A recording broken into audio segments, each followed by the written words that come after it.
Halo teman-teman, di sini kami dari kelompok 5 akan menjelaskan tentang kegiatan pada praktikum mata kuliah budidaya tanaman perkebunan kopi dan kakao.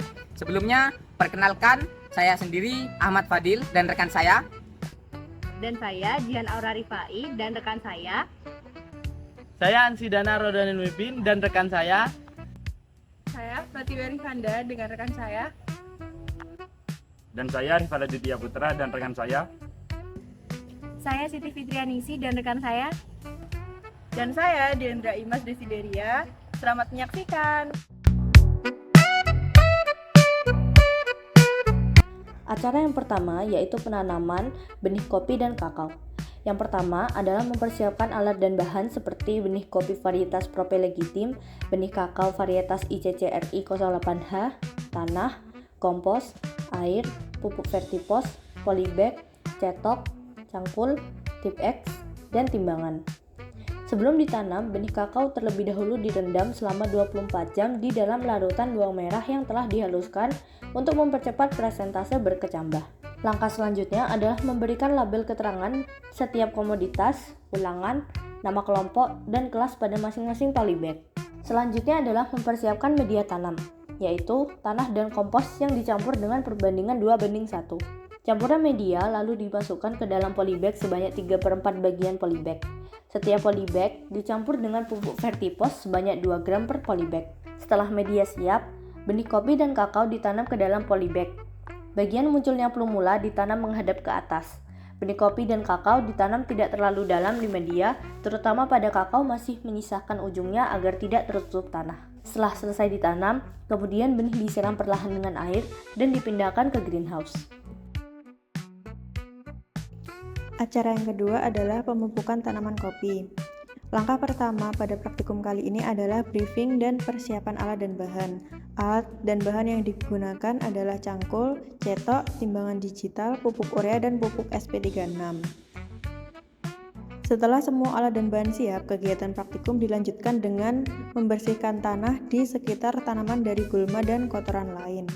Setelah dibersihkan, kemudian tanah di sekitar tajuk digemburkan menggunakan cangkul dengan cara dibalik atau dicangkul perlahan dan membentuk melingkar sesuai dengan ukuran tajuk. Area yang telah digemburkan kemudian dibuat larikan melingkar seukuran tajuk tanaman untuk tempat menaburkan pupuk menggunakan cetok. Pupuk ditaburkan pada larikan yang telah dibuat secara merata.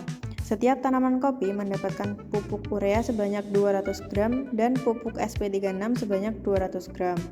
Setelah pupuk ditaburkan, larikan ditutup kembali menggunakan tanah secara tipis. Selanjutnya yaitu acara yang ketiga, yaitu pindah tanam kopi dan penyemprotan pestisida. Yang pertama yaitu pindah tanam kopi. Dengan cara praktikum dimulai dengan mempersiapkan alat dan bahan yang dibutuhkan untuk pindah tanam, berupa cangkul dan 2 bibit tanaman kopi yang telah dipilih dalam kondisi yang baik. Selanjutnya yaitu menentukan lokasi penanaman bibit kopi, membersihkan rumput di sekitar lokasi penanaman, kemudian membuat lubang tanam dengan kedalaman 40 cm serta lebar 40 cm.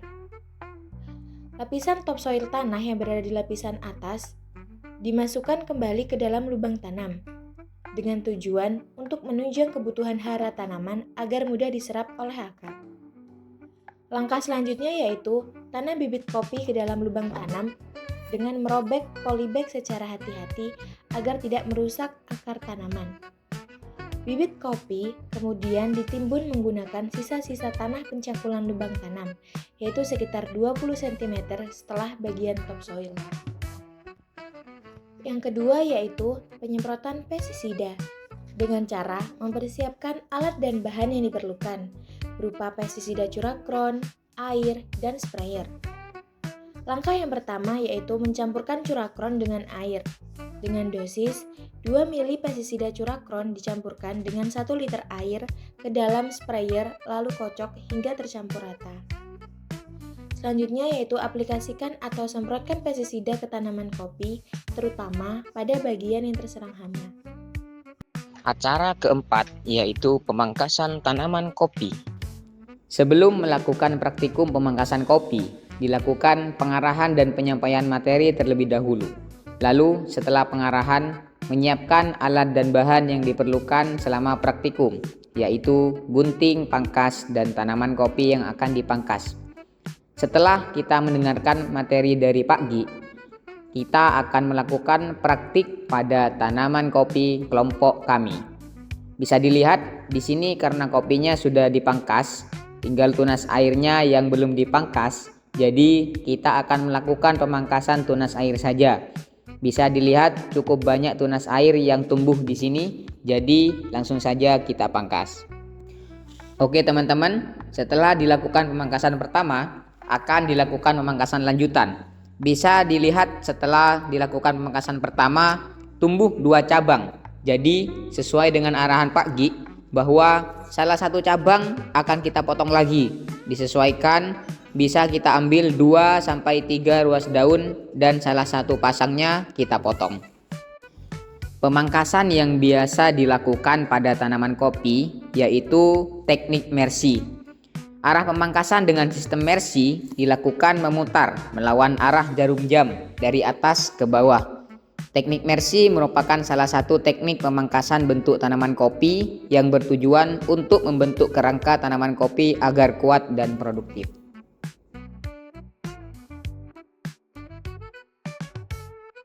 Acara kelima yaitu penanaman bibit kakao dan pemupukan tanaman kakao. Dimulai dengan menyiapkan alat seperti cangkul, cetok, serta bibit kakao berumur 13 bulan yang sehat. Lokasi tanam yang akan digunakan dibersihkan dari gulma, kemudian dibuat lubang tanam berukuran 40 x 40 cm. Lapisan topsoil sedalam 20 cm dikembalikan ke dasar lubang untuk memastikan ketersediaan hara bagi perakaran. Bibit kakao ditanam secara hati-hati agar akar tidak rusak, lalu lubang ditutup kembali menggunakan sisa tanah bagian bawah hingga rapat. Kami juga melakukan kegiatan pemupukan dengan menyiapkan alat dan bahan berupa cangkul, cetok, timbangan digital, serta pupuk urea 200 gram, TSP 180 gram, dan KCL 170 gram. Tanaman kakao yang akan dipupuk berumur lebih dari 4 tahun. Area di bawah tajuk tanaman kakao dibersihkan, kemudian dibuat larikan melingkar sebagai tempat aplikasi pupuk. Seluruh pupuk dicampur dan ditaburkan secara merata pada lingkaran tersebut, lalu ditutup tipis dengan tanah untuk membantu penyerapan serta mencegah kehilangan nutrisi. Untuk acara keenam yaitu pemangkasan tanaman kakao. Untuk yang pertama, sebelum melakukan praktikum pemangkasan tanaman kakao, dilakukan pengarahan dan penyampaian materi terlebih dahulu oleh teknisi. Lalu setelah pengarahan penyiapan alat dan bahan yang diperlukan selama praktikum, yaitu gunting pangkas, gergaji, dan pemilihan tanaman kakao yang akan dipangkas. Untuk yang nomor 2, melakukan pemangkasan pada tanaman kakao. Tanaman kakao yang dipangkas sudah berumur kurang lebih 14 tahun dan sebelumnya pernah dipangkas. Cabang kakao dipangkas menyisakan 3 cabang. Yang paling baik, cabangnya rusak, tidak sehat, mati, dan cabang yang tumbuh ke dalam tajuk dipangkas. Pemangkasan dilakukan untuk membentuk tajuk tanaman yang ideal, memperbaiki sirkulasi udara dan cahaya. Dan untuk yang nomor 3, selain itu, tunas air yang muncul juga dipangkas, mengurangi kompetensi unsur hara dan memfokuskan pertumbuhan pada cabang produktif yang menghasilkan buah, sehingga meningkatkan produktivitas tanaman kakao. Setelah semua terpangkas, sisa hasil pemangkasan dikumpulkan di satu tempat yang aman agar lebih rapi dan bersih, serta mencegah penyebaran HPP dari cabang yang akan dipangkas. Untuk acara yang ketujuh itu penyemprotan pestisida tanaman kakao. Alat dan bahan yang diperlukan adalah pestisida curakron, air, dan sprayer. Campurkan curakron dengan air. Setiap 2 ml curakron dicampurkan dengan 1 liter air ke dalam sprayer dan dikocokkan agar tercampur sempurna. Semprotkan pestisida ke tanaman kakao secara merata sampai pestisida habis, terutama pada bagian tanaman kakao yang terserang hama. Penyemprotan pestisida curakron bertujuan untuk mengendalikan dan menekankan populasi hama utama pada tanaman kakao seperti penggarek, buah kakao, helopeltis, dan ulat agar hasil panen tanaman tetap tinggi.